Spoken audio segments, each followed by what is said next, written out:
আমরা simple future টেন্সটা আরও ভালো করে শেখার জন্য আরও কত উদাহরণ আমি নিয়ে এসেছি তোমাদের জন্য। আমার এই ভিডিওটা যদি ভালো লাগে আমার চ্যানেলটা অবশ্যই সাবস্ক্রাইব করবে, লাইক করবে, শেয়ার করবে এবং বুঝতে না পারলে কমেন্ট করবে। সিম্পল ফিউচার টেন্সের বাংলা মানে সাধারণ ভবিষ্যৎকাল।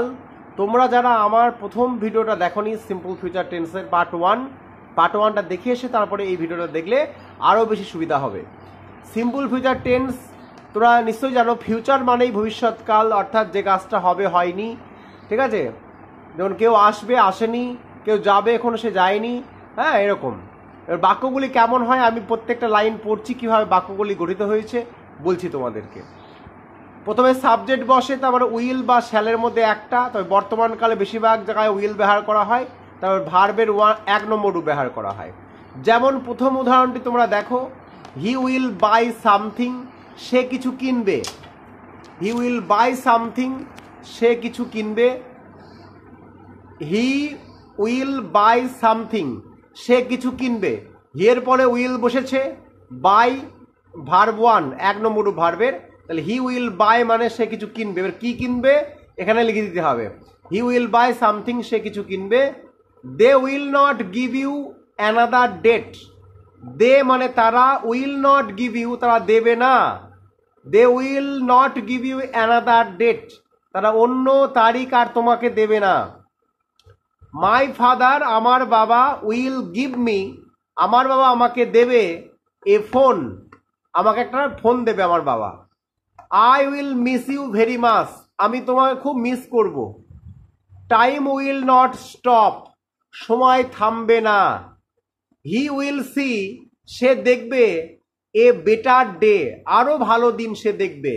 দেখো প্রত্যেকটা বাক্য ওই কিনে দেবে, দেখবে, হবে, খাবে এরকম ধরনের বাক্য। এই ধরনের বাক্য হলেই এইভাবে বাক্য গঠন করতে হয়।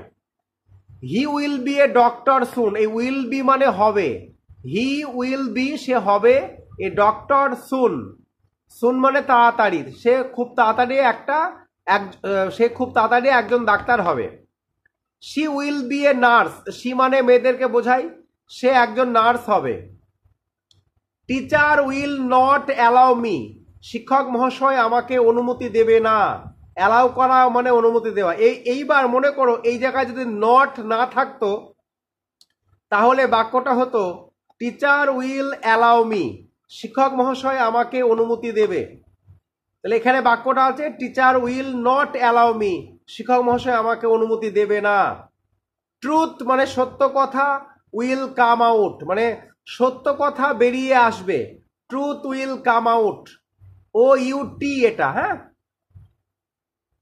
তারপরে উই উইল নট উইন আমরা জিততে পারবো না, এই উইন মানে জেতা, তাহলে উই উইল নট উইন আমরা জিততে পারবো না।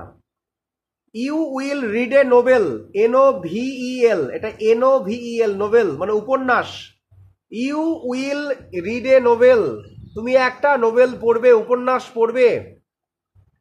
প্রথমে WH ওয়ার্ড রয়েছে হোয়াট উইল আই ডু আমি কি করব, ইন দিস সিচুয়েশন এরকম পরিস্থিতিতে, হোয়াটটা আগে নিয়ে এসছে। হোয়াট উইল আই ডু আমি কি করব, ইন দিস সিচুয়েশন এই পরিস্থিতিতে। তো এই ধরনের বাক্যগুলি তোমরা প্র্যাকটিস করো, খাতায় লিখে নাও, আশা করছি তোমাদের ইংলিশটা উন্নতি হবেই হবে।